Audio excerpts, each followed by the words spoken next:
Pemirsa, jumpa kembali di channel Belajar dan Berbagi.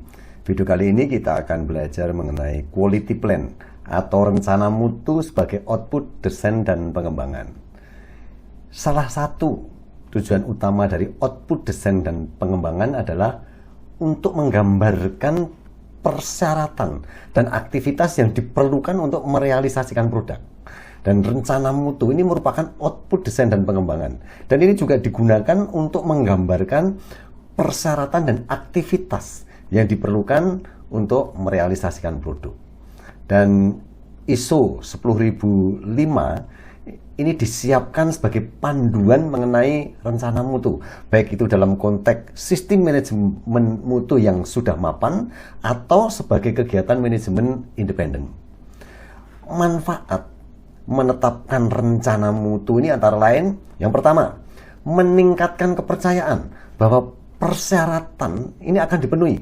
Dan yang kedua, meningkatkan jaminan bahwa proses berada dalam pengendalian. Dan yang ketiga, akan memberikan motivasi kepada mereka yang terlibat. Dan yang keempat, memberikan wawasan mengenai peluang-peluang untuk inovasi atau untuk peningkatan. Ya. Jadi output dari desain dan pengembangan ini merupakan unsur-unsur dari rencana mutu dalam merealisasikan produk. Ya. Misalnya apa saja nih? Spesifikasi produksi dan proses. Ya. Bisa juga mengenai gambar perakitan atau mengenai instruksi kerja. Bisa juga mengenai rencana pengendalian kualitas, rencana pengukuran, kriteria penerimaan produk. Kemudian juga ada petunjuk instalasi, petunjuk servis. Kemudian juga bisa juga spesifikasi kemasan, labeling, petunjuk penyimpanan, petunjuk pembelian, dan sebagainya. Ya. Apa saja nih yang harus dicakup atau yang terdapat di dalam rencana mutu? Mau tahu penjelasannya? Ikuti terus video yang satu ini. Ya.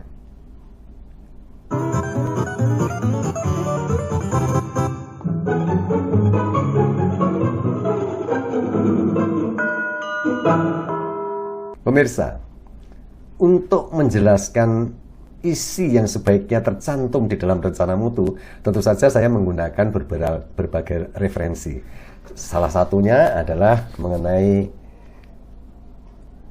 ISO 10005 versi 2018 mengenai Quality Management Guideline for Quality Plans. ISO 10005 ini memberikan pedoman untuk apa? Untuk menetapkan, untuk meninjau, untuk menerima, untuk menerapkan, dan untuk merevisi dari rencana mutu. Dan standar ISO 10005 ini berlaku untuk rencana kualitas dari setiap output yang diinginkan. Output apa saja? Bisa berupa proses, produk, service, proyek, atau kontrak. Dan juga untuk berbagai jenis organisasi maupun untuk ukuran berbagai ukuran organisasi. Ya. Rencana mutu ini disusun dengan menerapkan pendekatan proses. Apa artinya? Artinya bahwa rencana mutu ini akan membantu organisasi dalam mengelola inputnya, mengelola aktivitasnya, dan juga mengelola output dari setiap proses di dalam suatu sistem yang koheren dari atau sistem yang berhubungan dari proses-proses yang saling terkait. Ya. Selain itu, rencana mutu ini juga disusun dengan berdasarkan pemikiran berbasis risiko. Sehingga apa? Sehingga memungkinkan organisasi untuk menentukan pentingnya masalah tertentu dan tentu saja apa nih tindakan yang tepat untuk mengelola risiko dan peluang. Ya. Apa saja nih yang sebaiknya tercakup di dalam rencana mutu? Mari kita bahas satu persatu. Yang pertama, perlunya adanya ruang lingkup rencana mutu. Jadi ruang lingkup rencana mutu ini harus dinyatakan dengan jelas. Antara lain dapat berupa pernyataan sederhana mengenai tujuannya dan hasil yang diharapkan dari proses tertentu atau produk atau servis atau proyek atau kontrak tertentu.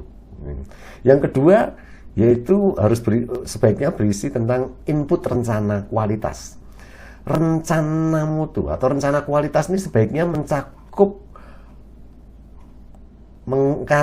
atau mengacu pada input persyaratan yang akan dipenuhi untuk proses atau produk atau service tertentu. Ya. Kemudian yang ketiga, mengenai sasaran mutu. Jadi rencana mutu ini juga sebaiknya menyatakan sasaran mutu untuk proses tertentu, untuk produk tertentu, atau untuk service tertentu, atau proyek tertentu, atau kontrak tertentu, dan bagaimana sasaran tersebut akan dicapai. Ya. Yang keempat, berisi tentang tanggung jawab rencana mutu. Jadi rencana mutu ini sebaiknya mengidentifikasi orang-orang dalam organisasi. Misalnya, yang bertanggung jawab untuk meninjau input rencana mutu. Kemudian yang bertanggung jawab untuk meninjau hasil audit. Yang bertanggung jawab untuk meninjau dan mengesahkan perubahan rencana mutu, dan sebagainya. Kemudian yang kelima, yaitu tentang pengendalian informasi terdokumentasi. Jadi, rencana mutu ini sebaiknya juga menetapkan informasi terdokumentasi apa saja nih yang akan disimpan, yang akan digunakan untuk memberikan bukti kesesuaian terhadap persyaratan. Ini misalnya saja rekaman mengenai atau informasi terdokumentasi mengenai input rencana mutu, tinjauan desain dan pengembangan, hasil pemeriksaan dan pengujian, hasil pemantauan dan pengukuran proses, ada perintah kerja, ada risalah rapat, ada assessment, laporan audit, dan sebagainya. Kemudian yang keenam, yaitu berisi mengenai sumber daya. Jadi rencana mutu ini sebaiknya menetapkan jenis sumber daya dan jumlah sumber daya yang diperlukan untuk menerapkan rencana mutu. Misalnya saja nih, kompetensi personil, proses yang diperlukan, bahan atau komponen yang diperlukan, infrastruktur atau lingkungan untuk mengoperasikan proses, atau sumber daya pemantauan dan pengukuran, atau mengenai pengetahuan atau keahlian khusus yang diperlukan, dan sebagainya. Kemudian yang ketujuh, mengenai komunikasi pelanggan dan pihak berkepentingan lainnya. Jadi rencana mutu ini juga sebaiknya menyatakan atau mengacu pada siapa yang bertanggung jawab untuk berkomunikasi dengan pelanggan atau pihak-pihak berkepentingan lainnya. Kemudian yang kedelapan, mengenai desain dan pengembangan. Jadi rencana mutu ini juga sebaiknya menyatakan bagaimana cara pengendalian terhadap permintaan perubahan desain dan pengembangan. Kemudian yang kesembilan, ini juga mencakup tentang prosesnya atau produknya atau servis yang disediakan secara eksternal atau oleh provider eksternal. Jadi rencana mutu ini sebaiknya juga menentukan karakteristik penting dari suatu proses atau produk atau servis yang disediakan secara eksternal yang tentu saja dapat mempengaruhi prosesnya atau produknya atau servisnya atau proyek atau kontrak tertentu, dan sebagainya. Kemudian yang ke-10, mengenai ketentuan produksi dan servis. Jadi ketentuan produksi dan servis ini bersama-sama dengan proses pemantauan pengukuran ini umumnya merupakan bagian utama dari rencana mutu. Jadi rencana mutu ini sebaiknya menentukan inputnya, prosesnya, outputnya yang diperlukan untuk melaksanakan produksi atau untuk menyediakan servis.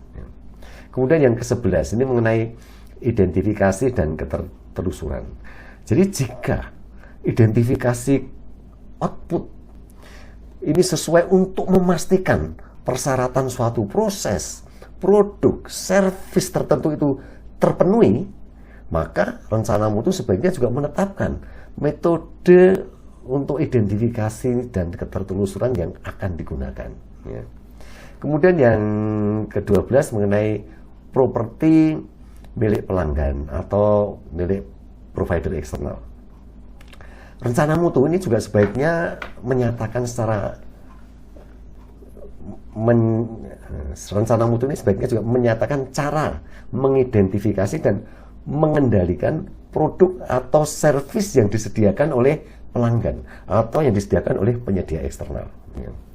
Kemudian yang ke-13 itu mengenai preservasi produk. Rencana mutu ini sebaiknya juga menyatakan persyaratan-persyaratan untuk preservasi dan juga cara memenuhi persyaratan tersebut. Preservasi ini bisa mencakup misalnya identifikasinya, handlingnya, pengendalian kontaminasinya, penyimpanannya, cara pengemasan, cara pengiriman, cara transportasi, cara proteksi produk, dan sebagainya. Kemudian pengendalian produk yang tidak sesuai.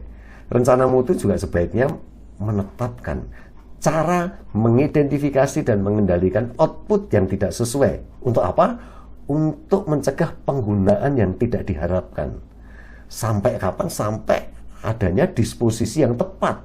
Atau misalnya ada penerimaan melalui konsensi yang sudah lengkap. Kemudian yang ke-15 mengenai pemantauan dan pengukuran. Jadi rencana mutu ini juga sebaiknya menentukan pemantauan dan pengukuran proses maupun output yang akan diterapkan. Kemudian yang ke-16 mengenai audit. Jadi rencana mutu ini juga sebaiknya menentukan jenis audit yang akan dilakukan untuk proses atau untuk produk atau untuk service atau untuk proyek atau untuk kontrak tertentu, dan juga menentukan sifatnya audit tersebut dan luasnya audit tersebut dan bagaimana cara hasil audit tersebut akan digunakan. Ya. Itu antara lain jadi apa yang sebaiknya ada di dalam rencana mutu. Ya, demikian tadi kita telah belajar mengenai rencana mutu sebagai output, desain, dan pengembangan. Semoga bermanfaat. Jumpa kembali di video selanjutnya dengan topik yang berbeda. Sampai jumpa.